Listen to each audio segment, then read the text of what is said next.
কোন ঘরটা হয়েছে?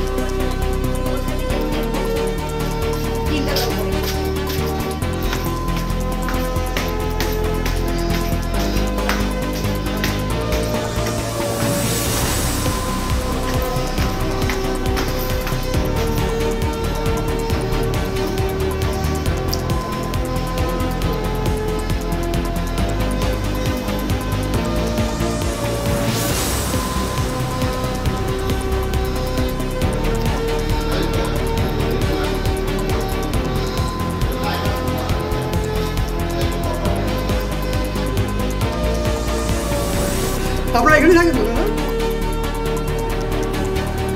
দাদা? দাদা আপনারা এখানে থাকেন তো? হ্যাঁ হ্যাঁ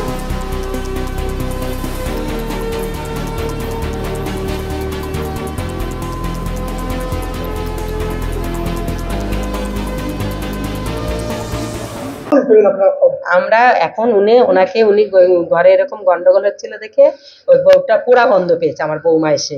তারপরে পুরা গন্ধ পরে আমি দরজাটা খুলেছি, খুলে দেখছি কি কতগুলো কাগজপত্র পোড়াচ্ছে। তাই বলে কি এই পোড়াচ্ছিস কেন, কাগজপত্রটা তো তুই বেরো, আমি ঘর তালা দেবো।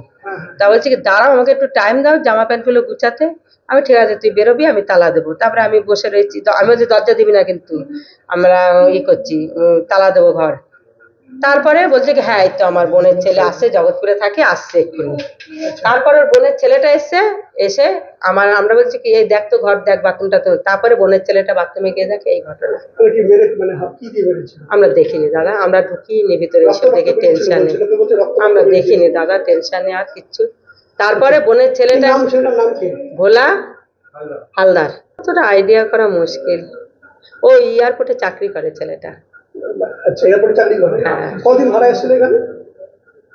বেশি দিন না, বেশি দিন হয়নি।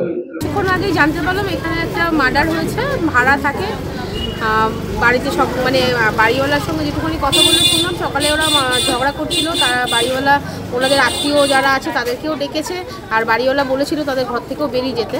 তো সেই ওদের স্বামী স্ত্রী কী ঝামেলা হচ্ছে আমরা কেউই জানি না সেটা নিয়ে। সেটাই এখন আমি এসে দেখলাম ছেলেটা মারা গেছে, আর ওয়াইফই হয়তো মেরেছে, কিন্তু ওয়াইফ পালিয়ে চলে গেছে। আমরা একটুখানি জেনেছি, একটুখানি পুলিশের কাজ করছে, আমরা দেখছি। আমরা ধারালো অস্ত্রের কোপে